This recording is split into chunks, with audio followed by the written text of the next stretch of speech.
The Return to the Hollow, Part 2. The Return to the Hollow, Part 2. Written by Russ Buyok. Illustrated by Thomas Boatwright. I can't believe we're doing this again, Sarah says as we stand on the street, looking into the hollow. It seems as if the trees are reaching out, trying to pull us into the darkness. As near as I can tell, this is the beginning of the path, I say, folding up the map and putting it in my backpack with the scissors and the lantern. Odie, my brother's dog, barks and wags his tail at sometimes in the darkness. I begged my mother to let me go trick-or-treating alone this year, but she insisted that I can take Jake or stay at home. What is that, boy? Jake asks. Odie whines at the end of his leash. Now is as good a time as any, I say, and adjust my backpack. Are we going to see that boy from last year? Jake asks as we step off the pavement. Maybe, I reply, sharing an anxious look with Sarah. I hope so, Jack says. Not far beyond the edge of the trees, the darkness presses in on us. I scan with my flashlight, but see nothing. One look at Sarah tells me she feels it too.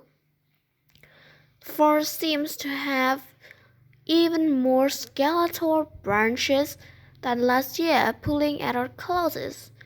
Of course, Jake and Odie just barrel ahead. We walk for some time, stopping occasionally to pull out the map and compass. This is difficult to tell, but I think we're headed in the right direction. During one of these pauses, Odie's ears perk up and Jake asks, "What's that noise?"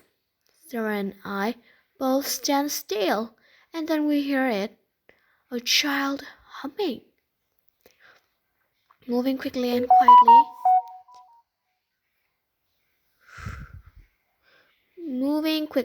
quietly, we walk toward the sound. We come to the edge of the clearing, and it only takes a moment for me to recognize it. The same thornbush still grows in the center, a little larger now. Just like last year, the boy steps out from behind it, smiling as if he sees old friends. He is wearing the same clothes as last year and looks just as pale. Odie barks and runs to the boy, Jake not far behind. Soon they're chasing each other and laughing. "There you are," the boy says, looking at Sarah and me. "I've been waiting for you." The boy tilts his head and starts to walk away. He stops at the edge of the trees and calls back, "Are you coming?" Jake and Odie start following him. We plunge after the boys, once again crashing through the forest, holding our flashlight in front of us. This time, however, we are heading deeper into the hollow, not toward the safety of the street lights. The boy moves so fast we can hardly keep up. "Where are you going?" I call, wishing I could stop and look at my map. "Where you've been headed," the boy says with a laugh. As his laugh ends, It's picked up by someone else and then someone else until we're surrounded by children's laughter. Keep moving forward, the boy calls. We do, Jake laughing and Odie barking in front of Sarah and me running behind, terrified. Suddenly, we nearly crashed into a wall of dark leaves. I tried to push some leaves aside to find something behind the wall, but all I see is more darkness. What do we do now? Sarah cries. The laughter increases. The boy stands up to the side, smiling. What's this?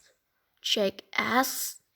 He points to an opening, but it's covered with what look like spiders' webs. I touch them. They feel strong. I try to push through, but they just seem to stretch and spring back into space.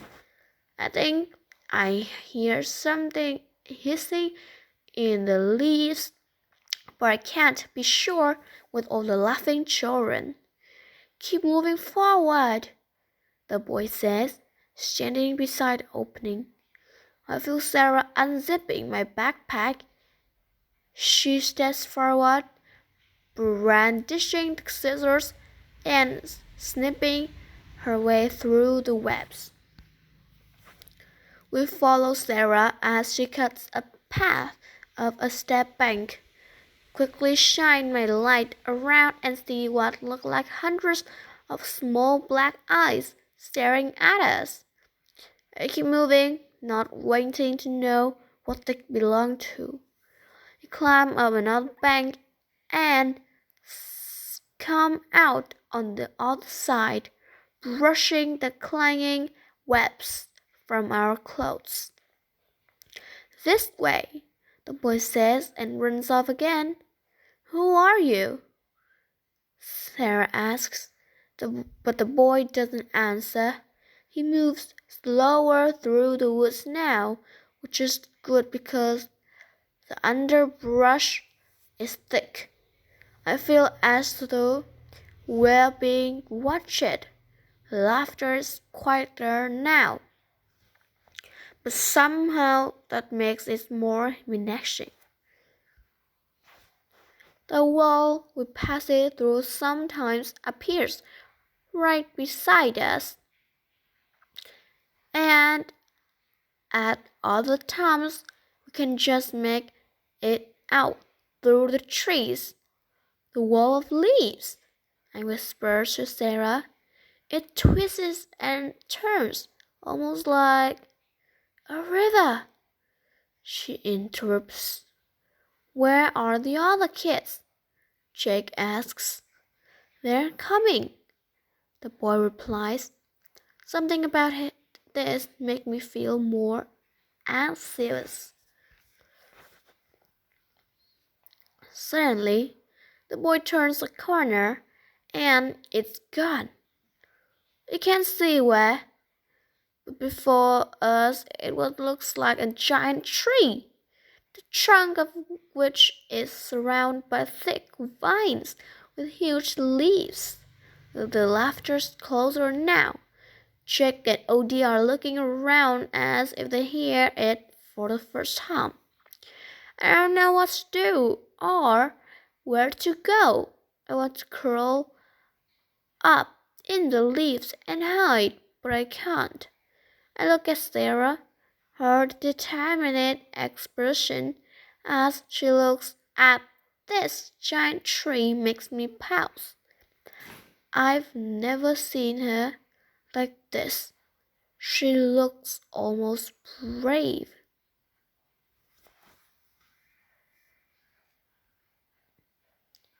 Always keep moving forward, she says as she starts to pull at the vines. They're thick and strong. With both of us working together, they start to give away. Even Jake comes and helps. Then we grab something and we can't pull down. It's cold and hard.